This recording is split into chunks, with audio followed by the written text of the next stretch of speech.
a lesson that I really learned from my dad is, or indirectly, I guess, we took a cruise to, I think, the Caribbean several years ago, maybe like 10 years ago. And there was like on cruises, they have all these activities on board. And there is a karaoke competition. And my dad was like, I think I want to enter. And I felt secondhand mortification because, partially because like your dad doing any kind of public thing is embarrassing to some degree, but also like, people go to karaoke competitions or karaoke in general expecting pop songs or like classic rock or whatever, right? They don't expect a guy to sing opera at a karaoke competition. But he's like, I want to go perform. So he goes and they're like, what do you want to sing? He's like, oh, don't worry, I have my own music. Because he has all of these opera instrumental backing tracks on his phone. And so he like plugs in his own opera song to like the speakers. And he sings, and everyone is just amazed. And they're like, okay, you got to come back for like the finals on like the final night. So he comes back, and he signs up on the list, and he's supposed to be like fourth or whatever. And like when they're going down the list of performers, like they don't call him up yet, and essentially they save him to be the very last, the closer. Because they're like the hosts are like, this guy is so amazing that like he's got to go last essentially, and he won the whole competition because how could you not like to see this guy who does not look at all like an opera singer singing opera very perfectly is super impressive. And I think the lesson I've taken away from that is like, even though I was embarrassed for him, he didn't feel that embarrassment at all. Like, he just loved to perform, not for like his own glory, but he was like, this is just like me expressing joy, and I don't care if people are going to like, judge me or not. I don't even know if that entered his mind that he could be judged for it, but it was just like, this is fun for me, and I'm going to do this no matter what other people think. And I think that's really taught me to like, why am I second guessing myself? Why am I feeling self-conscious about things when, if it makes me laugh and it's fun for me, I should just do it. Like, it doesn't need to be this thing I'm in my head about. So, that's one of the big lesson I took away from my dad and his love of performance. So, yeah. It's fantastic. All right. Chong Pride. Another of my favorite memories of my dad is when I was like 5 or 6. I got really into so I had a big fascination with like the Loch Ness Monster, but like in that section of the library, it's all about like cryptids and monsters, but also stuff like ESP and like learning like the supernatural, I guess, in general, of that section of the library. And I was fascinated by the idea of like telekinesis, ESP, all that kind of stuff. Yeah, and I was like, I wonder if I have this power, essentially. And so I remember, I had read one of these books, and it had like different exercises you could do to see if you had this talent.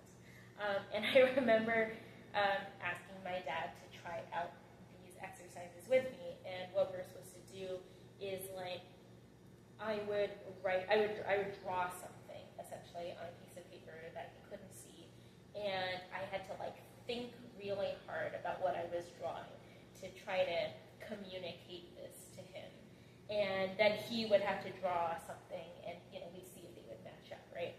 And so I think like the first couple of things I drew, was, I don't know, like a happy face or a sun or or, you know, it's like something basic, like we didn't align.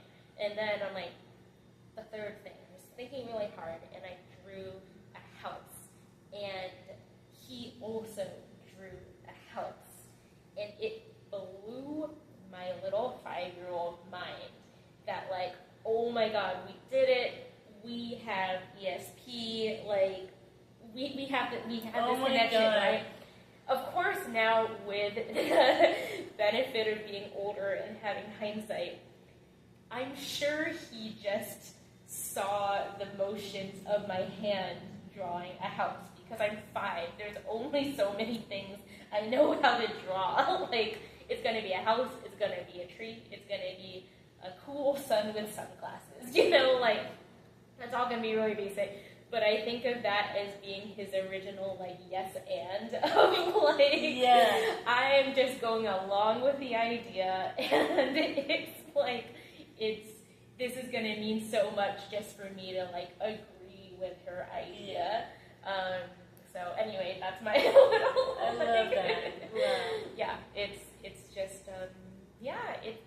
that's our little ESP connection, is agreeing on a house together. So yeah. Agreed. Yeah, I love that. That's the ESP.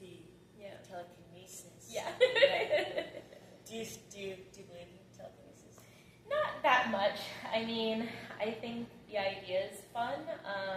I can't say I have had any telekinetic experiences since we both drew that house together. So, but I'm open to it. I'm open. Yeah, okay, that's great. Holy smokes, that's wonderful. Yeah. That's wonderful. Yeah. The Loch Ness Monster, eh? Love the Loch Ness Monster. Do you still? It's the cryptid I most wish were real. I think it's just a really fun idea to me. I don't know why that's the one I connected to the most, but the theory I always liked about the Loch Ness Monster was that it was a dinosaur that had, like, managed to live, I think, managed to survive because, like, Loch Ness is this kind of, like, hourglass-shaped lake that's, like, really dark, murky water, so it's impossible, or it's very hard to actually do a real scan of it because, like, tools can't get through that bottom of the hourglass very easily. So I always really liked the idea that dinosaurs survived, and there's, like, a bunch of them hanging out at the bottom of Loch Ness. In Scotland. Yeah. And I don't know why it appealed to me so much, but it just seemed, I think, less scary than some of the other cryptids that are out there. And it's fun. It's a fun idea. Dinosaurs are cool, so. Yeah, dinos. So yeah. I don't know. It's amazing that I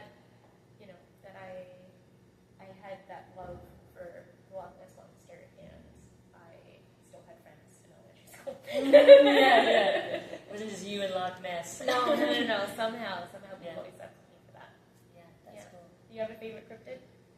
I mean, it's probably not a cryptid, but like fairies. Oh yeah, that's great. Yeah. Mm-hmm. Yeah. I had this.